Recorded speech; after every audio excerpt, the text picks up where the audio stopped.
What's up, guys? My name is Sienna, and I'm here to talk to you about something called sexual transmutation. What is it? Where did it come from? And how can you put it to use in all 2020? So, sexual transmutation.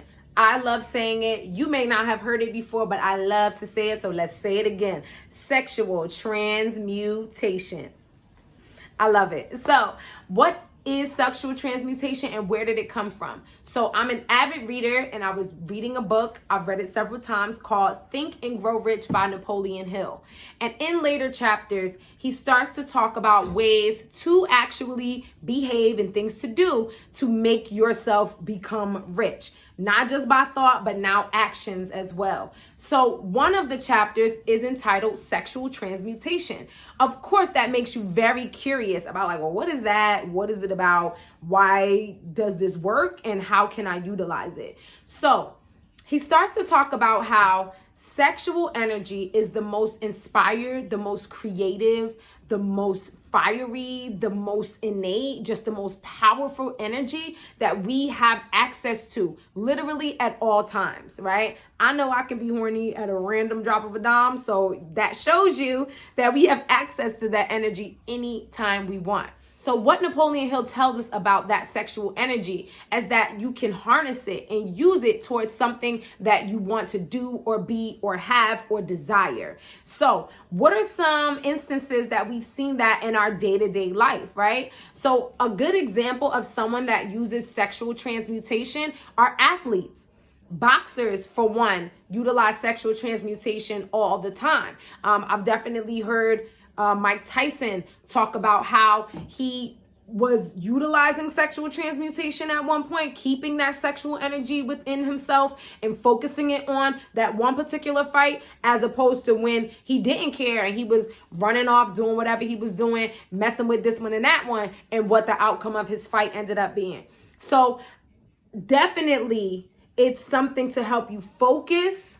It's something to help you harness some energy that you don't even realize is so powerful and putting it towards something else. So what are the different types of sexual energies in the first place? Well, there's definitely sexual energy between you and another partner. So that would be something that you would abstain from. What else can you abstain from when you're talking about sexual energy? Well, for me, that will also be not watching pornography. That will also be not masturbating. That will also be not sexting. Ooh, that's a hard one. And last but not least, it will also help me monitor my thoughts.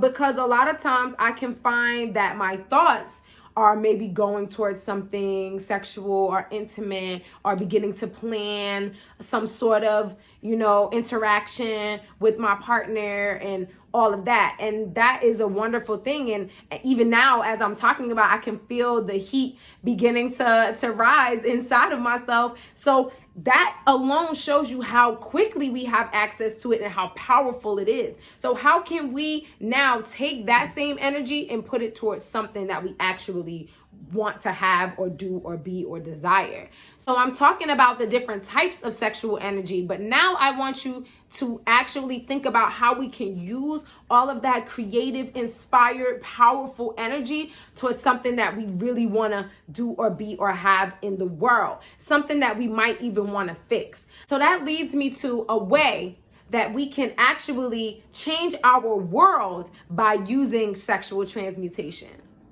So how do you think we can change the world by using sexual transmutation? There's already been so many examples, but I'm going to tell you where I got this idea of no peace, no pussy from. Yep, that's my organization. So where did I get this idea of no peace, no pussy from? So hopefully you all have seen the movie Chirac, directed by Spike Lee. So in the movie, they are showing tremendous gun and gang violence in Chicago, hence the name Chirac. So the leading lady is also dating Nick Cannon, who is a, gangbanger in charge person that is, responsible for a lot of either the murders and or telling other people or setting up other murders or utilizing the gangs for murder. So the woman in the movie is saying how she's just so tired of witnessing death and killing, and they're killing innocent people, they're killing children, they're killing each other, the community's not safe, and that's not how anyone should grow up and or have to live. So what she decides is that, you know, enough is enough, and I'm no longer going to interact with you until you stop doing what you're doing.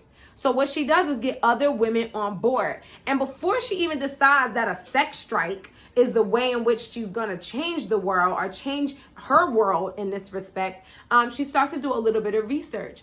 And this is real research, as a matter of fact. There's been an actual situation of women utilizing a sex strike to actually change a really bad situation.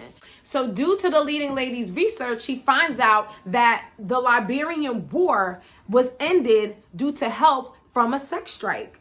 And that's real life. That's actual real talk. So the women of Liberia, again, were tired of constant war, killing, just destroying their country, destroying their families over and over again. The women of Liberia decided that, you know, enough was enough. They were tired of war. They were tired of violence. They were tired of just innocent killings, destroying their families and their land.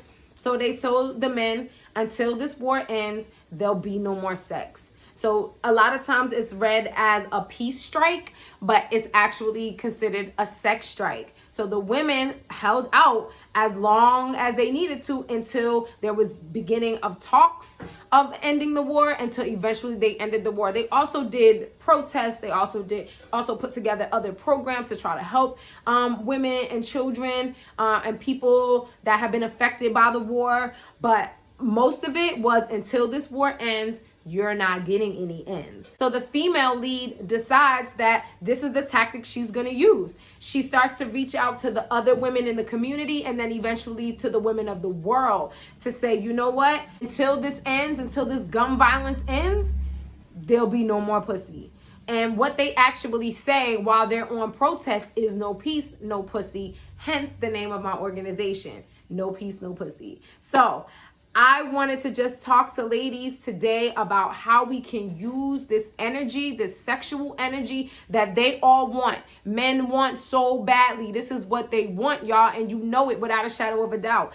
Like, they want this so badly. What if we shut it down and said, until there's no more this is not happening? Now, I'm not giving ladies a pass to go be petty and say, until you get me this Birkin bag, until you get me this hair I wanted, until you come home on time. Like, you know, we do want peace in those ways too.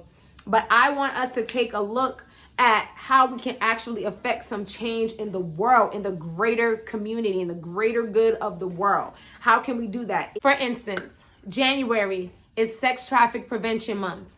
So every day, I'm certain, just like me, you guys are seeing another situation where a woman and or a child are just being picked up off the street, are lured somewhere, and now they are a sex slave, or they are killing them from their organs. How do we stop this?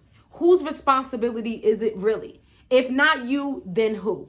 Because I feel like what we've all been doing is just continuously passing the buck. That's not my job. It's not my responsibility. So I'm finally saying it is my responsibility, and I need it to be everybody else's responsibility too, because I would never continue to bring children into this world and or continue to do something so frivolous as sex when there are people that we can't even walk up and down the streets without any kind of problem.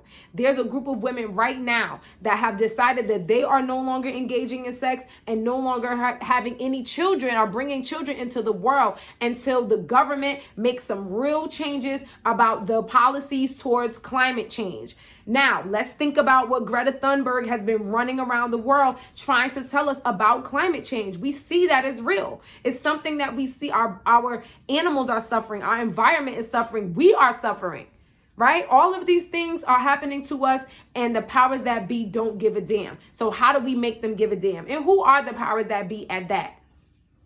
So if we look at our government, specifically the U.S. government, even though our numbers of population are 50-50 men and women, does our government reflect that? Does any part of government anywhere reflect that, other than maybe one or two countries? And then outside of that, does anything in terms of business or corporations or anything that is being run, does it exemplify equality in that way. No, it does not. So that means that we're not making all of the major decisions in the world. We, meaning women, do not have access to the majority of the money in the world, or the weapons in the world, or the, you know what I'm saying? All of these diabolical things that people are doing and utilizing money and weapons and machinery and toxic gases and liquids and things for. We are not necessarily spearheading that. Yes, there are women involved, but it's not us that is leading these types of things and or continuing them. So that means that there is a whole group of us that has to get through to the people that are in charge. And because we're in a patriarchy, this is what it is. So ladies, I suggest that we focus, we inform ourselves on things that are important, that we can actually try to affect some real change on, and then close your fucking legs. Close your legs. There's no reason that these men should have access to us when they're not willing to walk us up and down the streets to protect us. How can we as women be afraid of the people that are here to protect us? Men are here to protect us, but yet and still we have to defend ourselves or fight them off or make them aware of the things that are harming us and our children. So I say, just like the women in Liberia, just like the women in Chirac, the movie, I'm saying it now too, and I hope you'll join me. Enough is enough. No peace, no pussy. We're going to use our sexual energy for 2020 towards something that actually matters, and it's not laying up with you. So I hope you all enjoyed this message, and please come back. I'm going to have more videos to try to help us walk through these times of our sex strikes. We're going to pledge the pussy this year, y'all. 2020 is all about pledging the pussy to something that actually matters. Don't forget, subscribe, like, comment, all of that. Follow us on NPNP.org. That's on Instagram, and our website is NPNPorg.com. Now, I'm going to leave you with our No Peace, No Pussy pledge. Hopefully, you'll be able to say it with me next time. Until there is peace, then I will pledge to focus, inform, and close my legs. No man or lover will keep me blind to the injustices they try and hide. There's strength in numbers. Let our verity combine. I know the power of the PUSSY. Peace, guys. Hope to see you soon. No peace, no pussy.